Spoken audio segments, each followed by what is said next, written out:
Hi, this is Christina here, and today I'm reviewing, if you watched my last couple of videos, you probably have an idea of what I'm reviewing, and today it is Jinafire Long from the Freak du Chic line. So if you saw my last video, you know that I recently ordered Toralei, Jinafire, and Frankie from Freak du Chic from Toys R Us while they were on sale. Up here in Canada, they were $22.47, and I ordered all three on the deal. And they came, and I'm opening them immediately because I'm so excited for this line of dolls, and have been since we first started seeing information about them and pictures of them. I just love everything about them, which is interesting because I'm not a huge fan of the circus. As it is today, I guess. I don't really like clowns. I don't like the animals necessarily, but I love the idea of like this kind of circus, the fire breather and the tightrope walker and the magicians and things like that. I think is really fun, and I just think that the imagery for this line is beautiful. So this here is Jinafire, and she is quite clearly a fire breather, which makes sense as she's a dragon. And her box is just like the others except with her art on it. So here she is, which is beautiful, the art obviously, and the back, which is just the big picture of the same. And so without further ado, I'm just going to get right into opening her, and we'll see how she is. So I have Jinafire here out of the box, and as I said, she's a fire breather, and so she comes with this flaming fan that does have a handle so she can hold it.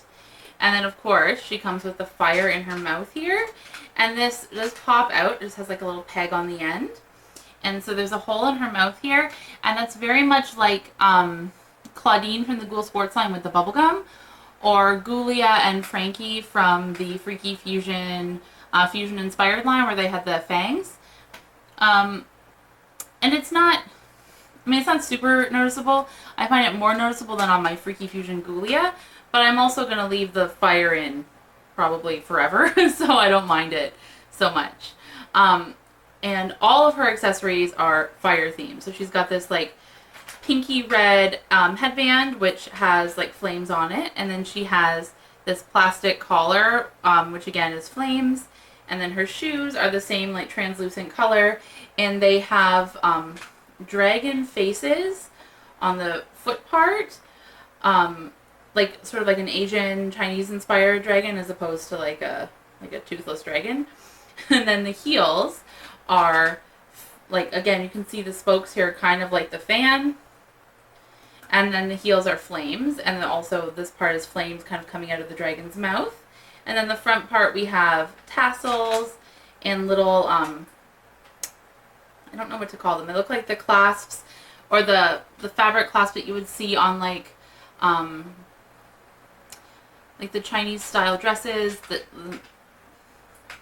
I'll have to, I'm sure that has a name, but they kind of look like little like crosses with like 4 loops, like that.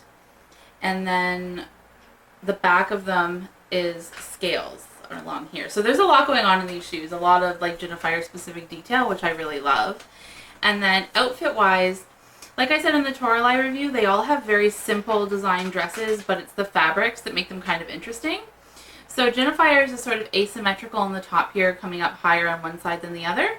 And like Honey and Toralei, she has on her shoulder, she has some shredded tulle. And then that same tulle is repeated down as like the underlayer of her skirt. And where theirs is black and white, hers is red and black. And then her dress has the same kind of, like lots of patterns. There's like harlequin and like checkers and spider webs and a scalloped hem, all sorts of stuff going on here. And again, it's asymmetrical with it coming down lower on this side than on this side. And actually on the short side, like it's really short. It's really short on that side. I kind of want to keep tugging it down, but it doesn't really come down any lower. And her hair is the same kind of like bright, you know, like grassy green that her hair usually is. And then she has this red streak and a black streak in the front and in her bangs, and then it's pulled back into a half pony. It's kind of messy from being in the box, so it's definitely going to need to be brushed and maybe washed. And the headband isn't staying put as well as you would think it would be, considering it's rubber banded on. So I'm going to have to play around with that a little bit just to get everything to sit right.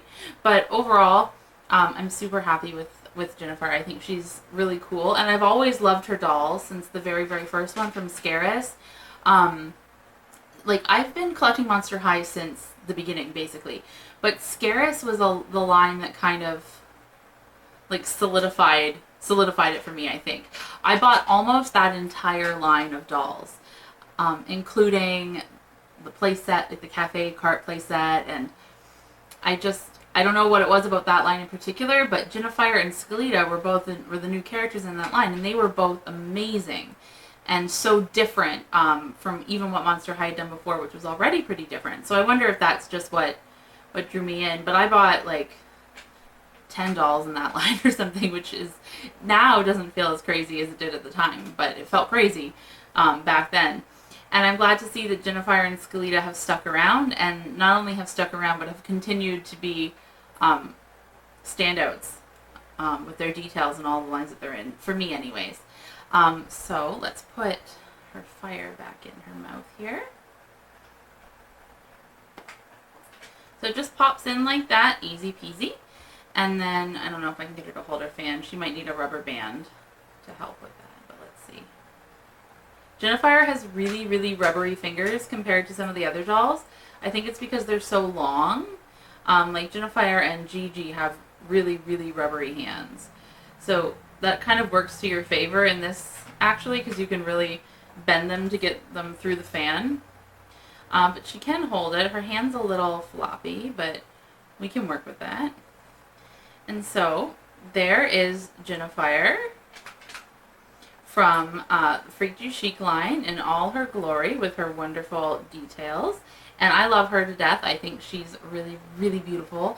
And I think the line continues to impress me as I open them. I love them all. So stay tuned for one more Freak du Chic review. I have Frankie Stein coming up for you. She'll be up next.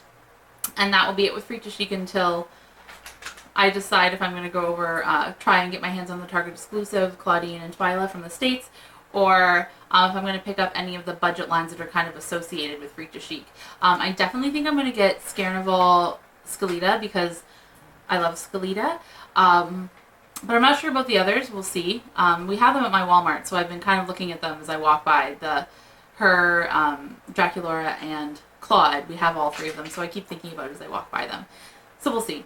I'll probably end up with at least one of the others because I like the carnival games. I think that they're really cute. Anyways, so if you want to see more about Jinafire, you can check out my blog down below. There'll be a full photo review there. It's christinaarticulates.blogspot.ca. And if you want to follow me on any of my other social media, I'm Christina Articulates everywhere. Facebook, Twitter, Tumblr, Instagram. Feel free to follow me there. And if you like this video, give it a thumbs up and subscribe. And we'll see you back here next time. Bye!